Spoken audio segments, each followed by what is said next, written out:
Assalamualaikum warahmatullahi wabarakatuh. Kami dari kelompok 3. Saya Vincentius Calvin. Saya Muhammad Muzaki Mahfudianto. Saya Lancelot jurusan Joshua. Saya Ocean Nathanael akan mempresentasikan tentang geometri hiperbolik. Yang pertama ada asal-usul geometri. Geometri berasal dari bangsa Babilonia yang menciptakan metode untuk menghitung luas bidang sederhana yang dibatasi oleh hanya garis, lurus, dan lingkaran. Hal ini menciptakan kata-kata geo, yaitu bumi, dan metria, yaitu pengukuran yang digabungkan akan bermakna geometri yang berarti pengukuran tanah. Lalu ada geometri Euclid, diciptakan oleh Euclid teori-teori terangkum dalam bukunya The Element, yang berdasar pada teori-teori Eudoxus, seorang matematikawan yang juga muridnya Plato. Euclid juga menetapkan postulat-postulat dan aksioma geometri bidang. Lalu ada geometri non-Euclid dan hiperbolik. Descartes dalam bukunya La Geometrie menunjukkan bagaimana bentuk-bentuk geometri dapat dianalisis secara aljabarik. Ini yang menjadi awal pembentukan geometri analitik oleh Nikolai Lobachevsky dan Janusz Bolyai secara terpisah mencetuskan geometri non-Euclid yang seringkali disebut geometri hiperbolik. Geometri hiperbolik pertama dikembangkan oleh salah satu anggota keluarga Bolyai, yaitu Farkas Wolfgang Bolyai, yang menaruh minat utamanya pada dasar-dasar geometri dan postulat kelima Euclid, yang dimana dia menemukan kejanggalan di postulat tersebut. Keingintahuan ayahnya tentang kejanggalan yang ditemukan diteruskan kepada anaknya yaitu Janusz Bolyai. Janusz Bolyai ini berhasil mengembangkan geometri dengan cara yang berbeda dengan postulat kelima Euclid dan mencetuskan geometri non-Euclid yang kemudian dikenal dengan geometri hiperbolik. Ada 5 aksioma Euclid. Yang pertama, di antara sembarang 2 titik dapat dibentuk sebuah garis. Yang kedua, sejumlah garis dapat diperluas tertentu. Yang ketiga, diberikan sebuah titik tertentu dengan jarak tertentu.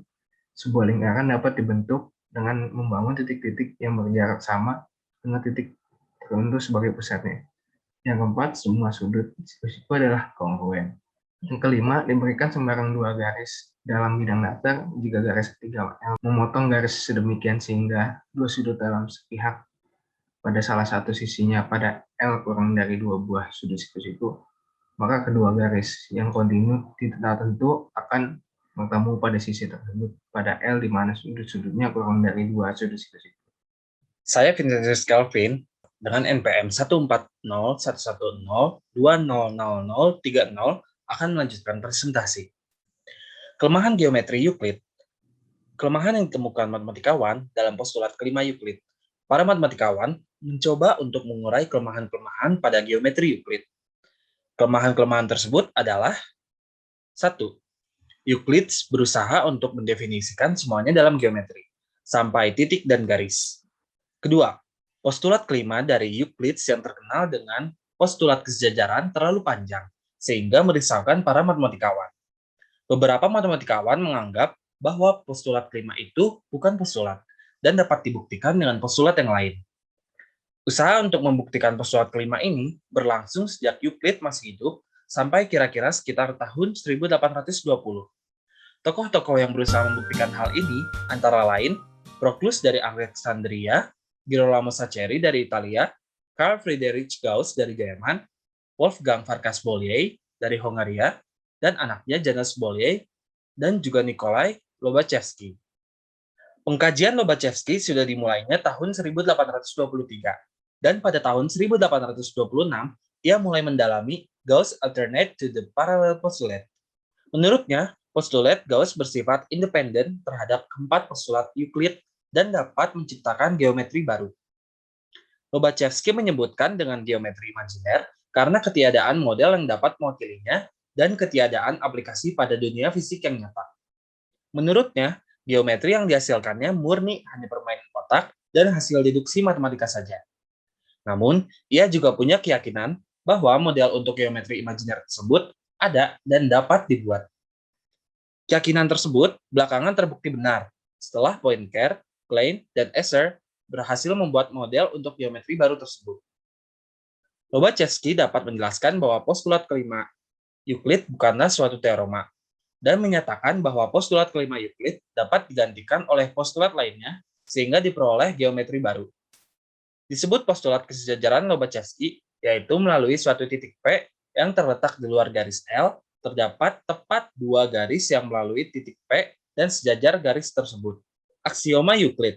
Untuk sembarang titik A dan suatu garis PR yang tidak melalui A, ada tidak lebih dari satu garis melalui A dalam bidang AR yang tidak memotong R. Aksioma hiperbolik. Untuk sembarang titik A dan suatu garis R yang tidak melalui A, ada lebih dari satu garis melalui A dalam bidang AR yang tidak memotong R. Dapat dilihat bahwa geometri Euclid dan hiperbolik hanya berbeda kata tidak dalam aksiomanya. Tetapi tidak perlu mempertanyakan yang mana yang benar, karena tidak mungkin ditentukan teori mana yang memberikan dasar yang baik dalam menguraikan ruang astronomi. Ditinjau dari geometri murni, pun sukar untuk ditentukan apakah aksioma-aksioma itu konsisten dengan aksioma-aksioma lainnya dari geometri absolut.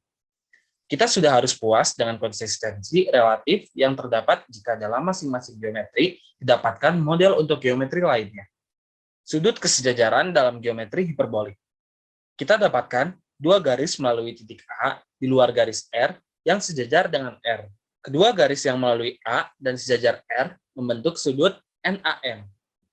Dari A ditarik AB tegak lurus R.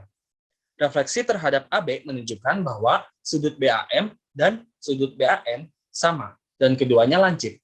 Menurut Lobachevsky, masing-masing disebut sudut kesejajaran yang berkorespondensi dengan jarak AB, dan ditulis sudut BAM sama dengan PAB. Lobachevsky juga melakukan eksperimen non-Euclid dalam melakukan pengukuran astronomis. Ia mengukur jumlah sudut-sudut segitiga antara bumi, matahari, dan bintang Sirius. Hasilnya adalah jumlah sudut-sudut segitiga raksasa tersebut 0,000004 kurangnya dari 180 derajat.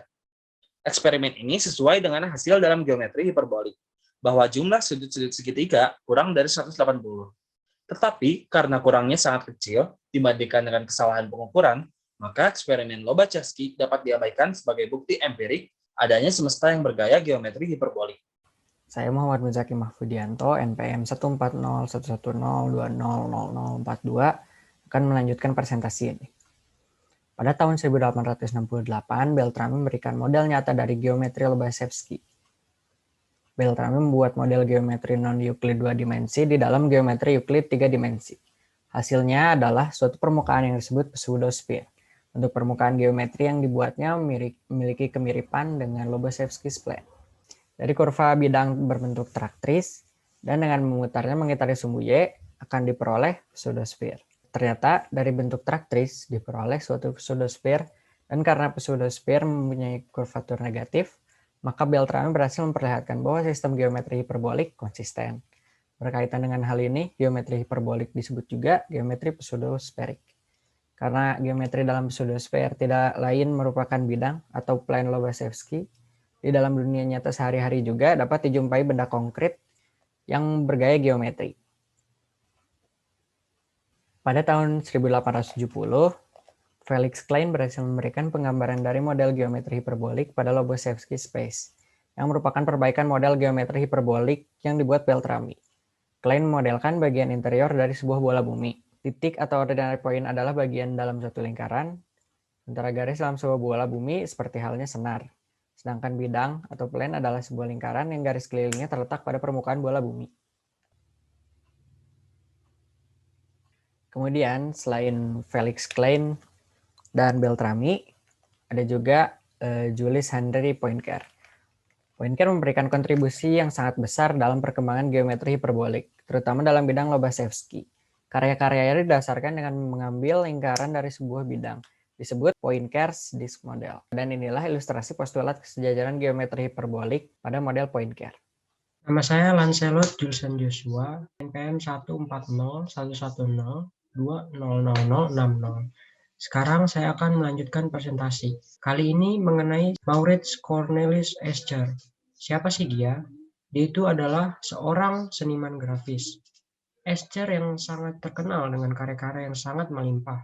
Karya-karya Escher disebut circular limits atau circle limits dan dapat membantu memahami geometri serta mendalami matematika. Escher ini menciptakan suatu model tampilan yang cukup artistik dari ruang Lobachevsky dengan menggunakan Poincare's plan. Dengan menikmati keindahannya, seolah-olah sedang berada di dalam alam semesta hiperbolik. Nah, ini tuh gambarnya dari si Escher itu ya. Lalu kali ini ada perbandingan hiperbolik dengan Euclid. Yang perbandingan pertama, di Euclid, dua garis yang berbeda saling berpotongan pada paling banyak satu titik. Sama dengan hiperbolik, paling banyak di satu titik. Lalu perbandingan yang kedua ada garis L yang diketahui dan titik P tidak pada garis, maka akan satu dan hanya satu-satunya yang melalui P yang sejajar dengan L, itu pada Euclid.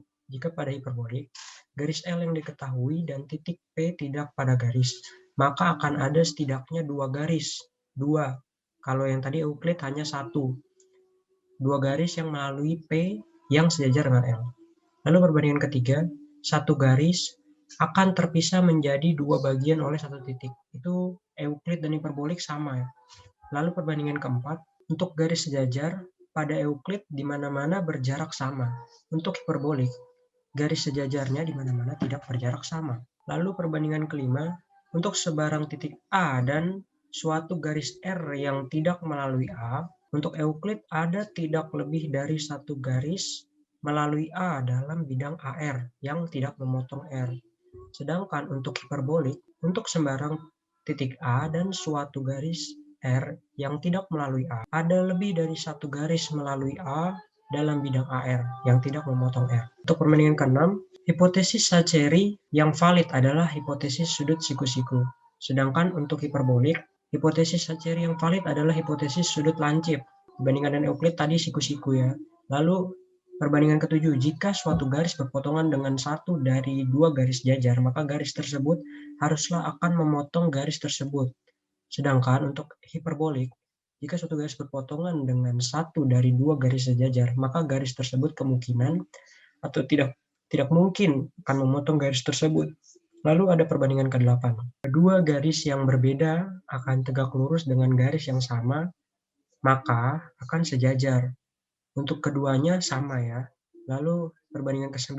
Jumlah sudut suatu segitiga akan sama dengan 180 derajat. Sedangkan untuk hiperbolik, jumlah sudut suatu segitiga akan kurang dari 180 derajat. Lalu perbandingan ke-10.